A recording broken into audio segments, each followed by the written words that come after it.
Hey everyone, welcome back to Technique Tuesday. So this week what we're going to do is we're going to kind of focus on stretching out the neck and the trap. So it's an area that a lot of people tend to get quite jacked up in, generally because if we're working and we're sitting, we're desk bound, we're on a computer a lot of people will be very trap dominant, so they'll get neck problems, they'll get upper back problems, and a lot of that can come back to the traps and being really tight there. Can also be from other weaknesses in the body like scapular weakness, overbearing pecs, anterior delts, things like that. But today we're just going to focus on some really simple things that you can do to kind of stretch out those traps and try and give your neck, some relief and try and open that up. So the first one we're going to go through, you would want to be at a gym. You're going to use a barbell and a rack, and this one gives you a really good stretch out. The way you'll set up, you'll obviously just set the barbell up in a squat rack about the same height as your shoulder. Then from there, what I'm going to do, I'm just going to step underneath the barbell. I like to take the hand on the same side and just press it down on the bar just so it doesn't jump out of the rack.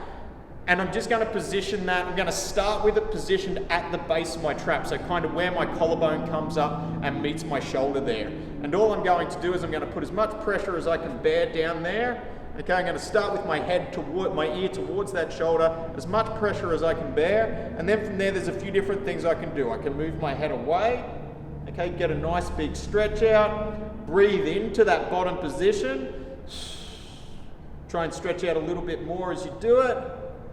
And then bring it on back, okay? And then just a little bit extra pressure, bit longer of a stretch, okay, right to that end range of motion. You're feeling that nice stretch, and then from there.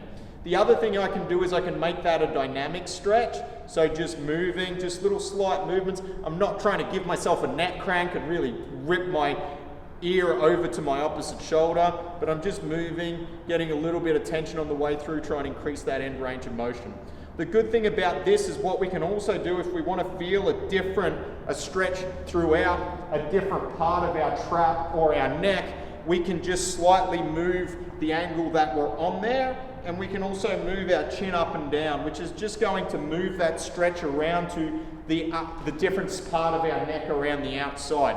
Then from there, once I've started on the outside, I can start to work my way up towards the neck, higher on the trap. You can fish around for where you find, maybe you've got some knots in there, you've got a gnarly bit like I do, I can feel that right there, but I'm going to repeat that same process.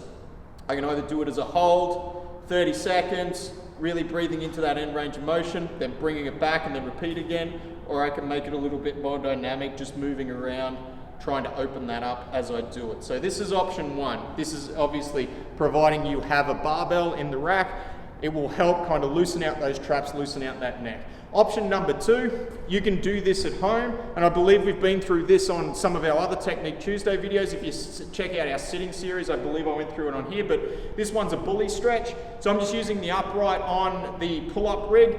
You can use just a door frame. What I want to do, I want to take this arm, place it behind my body, and then I'm going to move away from my hand. So I'm going to try and put some tension around that shoulder. Then from there, it's a very similar motion to what we were doing where we have that barbell pressing down.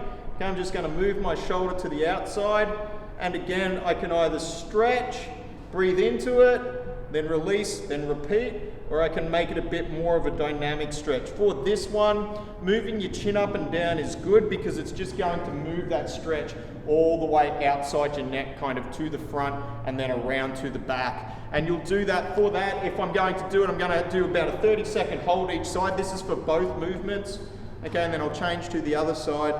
And I'll probably repeat that 3 to 4 to even 5 times depending on how much I want to do it. And this is a good one if you're using it in a door frame or you do have access to, a squat rack at home, where you can do that a couple of times during the day, especially if you find you're at a computer a lot, kind of hunched up, slouched over on the keyboard all the time. All right, that is it for this Technique Tuesday. Get those necks nice and loose, and we'll see you next week.